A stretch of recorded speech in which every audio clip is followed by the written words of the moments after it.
और इस बीच बैतूल से आ रही एक बड़ी खबर आपको बता दें, यहां पर शिवराज सिंह चौहान ने कांग्रेस पर निशाना साधा। कांग्रेस के टिकट बदलने पर यह निशाना साधा गया। अब ये टिकट बदल पार्टी हो गई है, तो ये अपने आप में कांग्रेस को लगातार निशाने पर लेते हुए कांग्रेस के टिकट बंटवारे पर जब देरी हो रही थी उम्मीदवारों के नाम का ऐलान होने पर, उस वक्त भी निशाना बीजेपी के तमाम शीर्ष नेतृत्व की तरफ से साधा जा रहा था। अब जब टिकट के ऐलान के बाद प्रत्याशी बदले जा रहे हैं तो इस पर भी बीजेपी हमला।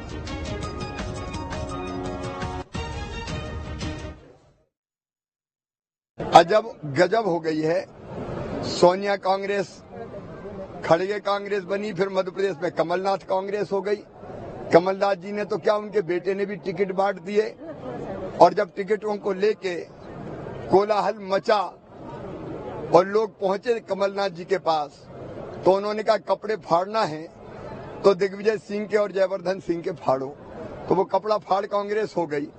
और उसके बाद अब कांग्रेस बन गई है टिकट बदल कांग्रेस। घबरा के कई जगह कांग्रेस ने टिकट बदल दिए हैं। तो कांग्रेस की हालत तो बड़ी अजब गजब हो गई है और आगे क्या होने वाली ये भी देखते रहिए।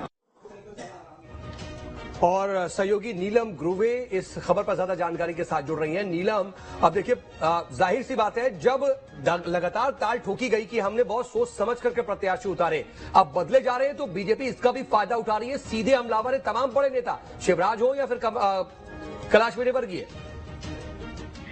जी बिल्कुल, देखिए क्योंकि जब टिकट बंटवारे की या प्रत्याशियों की घोषणा की बात आ रही थी तो कमलनाथ या कांग्रेस की सब बड़ी नेता यही कह रहे थे कि जिनका सर्वे पे नाम बेहतर होगा, जो जिताऊ उम्मीदवार होगा, उन्हें जो है मैदान में उतारा जाएगा। पर अब हम देख रहे हैं कि लगातार कई सीटों पर जब विरोध होने लगा तो वहां पर जो है प्रत्याशियों को बदला गया। पहले भी हमने देखा था कि 3 सीटों पर प्रत्याशी बदले गए। इसके बाद जो है एक बार फिर से आज 4 सीटों पर प्रत्याशियों को बदला गया है। और कई सीट ऐसी थी जहां पर लगातार विरोध हो रहा था। बड़नगर का के विधायक जो वर्तमान में है मुरली मोरवाल, उनको उनके विरोध के चक्कर में जो है बदला गया। तो भाजपा के पास अभी मौका है ये बताने के लिए कि कांग्रेस किस तरह से जो है, जो भाजपा लगातार कहती हुई आई है कि कांग्रेस में जो है टिकट खरीदी और बेची जाती है। जिस तरह से जब सरकार में भी तो ट्रांसफर उद्योग चलाता, तो अब टिकट को भी जो है खरीदने और बेचने का सिलसिला होता है। और अब देखिए मुख्यमंत्री शिवराज सिंह चौहान भी कह रहे हैं कि कांग्रेस अजब गजब तो है, यहाँ पर जो है अलग अलग भड़ है। कमलनाथ जी कहते हैं कि उनका बेटा टिकट बांटेगा, तो वही जो है जब दिग्विजय सिंह की बात आती है तो दिग्विजय सिंह के कपड़े फाड़ो, उनके बेटे के कपड़े फाड़ो, इस तरह से बयान जो है सामने आते। तो कहीं ना कहीं अभी बीजेपी के पास एक मौका है कि कांग्रेस में जो वो कहती है वही हो रहा है। और बड़ी अजब गजब की हालत जो है कांग्रेस में होती हुई नजर आ रही है। लेकिन इनका चुनावों पर क्या असर पड़ेगा? सबसे अहम सवाल तो नीलम ये है, क्योंकि आप ग्राउंड में है, लगातार वहां पर माहौल देख रही हैं। कांग्रेस के विरोध को भी आपने देखा था और आपने देखा था कि कितनी ज्यादा नाराजगी और बगावत तक की स्थिति थी। अब प्रत्याशी बदलने पर क्या कुछ डैमेज कंट्रोल हो रहा है या और ज्यादा डैमेज हो रहा है? जी बिल्कुल, देखिए जिन सीटों पर प्रत्याशी बदल दिए गए हैं तो यहाँ पर अब जो पहले प्रत्याशी घोषित किए गए थे उनकी नाराजगी को पार्टी को उठाना पड़ेगा।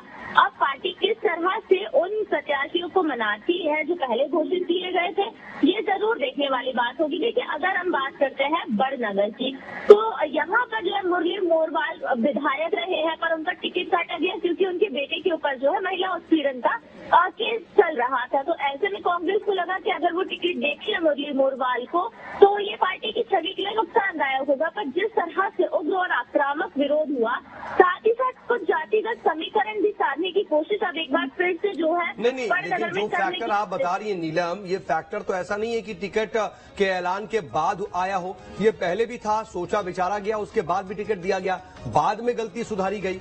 तो ये ट्रेंड जो है वो कहीं नुकसानदेह तो नहीं होगा? कहीं ना कहीं होगा, क्योंकि पहले जो प्रत्याशी घोषित किए थे उनके पास भी बड़ी संख्या में उनके कार्यकर्ता रहे हैं, समर्थक रहे हैं। तो पार्टी अब उस विरोध को या उस नाराजगी को कम करती है किस तरह से, ये जरूर देखना होगा। हालांकि देखिए अगर हम बात करते हैं पिपरिया की, तो देखिए पिपरिया में जिस कैंडिडेट को पहले उतारा गया था तो वो बाहर के कैंडिडेट थे और लगातार इस बात का जो है विरोध किया जा रहा था कि छिंदवाड़ा से किसी कैंडिडेट को बुलाकर के इस तरह से प्रत्याशी घोषित करना ये गलत हो जाएगा। और वहाँ पर जितने दावेदार थे वो एकजुट नजर आए इस बात को लेकर के। वापस से जो है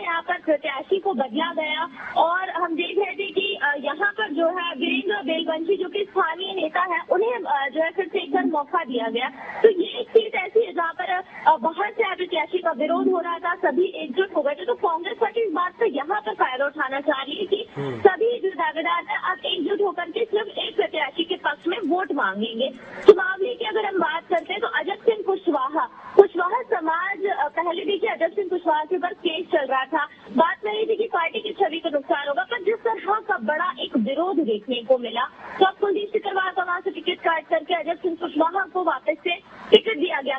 साथ ही कांग्रेस की तरफ से ये बयान भी कहा जा रहा है कि कई विधानसभा ऐसे थी जहाँ पर न सिर्फ एक दावेदार बल्कि 2 से 3 ऐसे दावेदार रहे हैं जिनका सर्वे की रिपोर्ट में टॉप में नाम आ रहा है। अब जो है बड़ा सवाल लेकिन नीलम यही है कि जो डैमेज कंट्रोल की कोशिश है, क्या उससे डैमेज रुकेगा, कंट्रोल होगा या कहीं और ज्यादा डैमेज तो नहीं होगा? आप नजर बना रखिएगा, आगे भी आपसे अपडेट के लिए जुड़ेंगे। फिलहाल के लिए बहुत शुक्रिया आपका।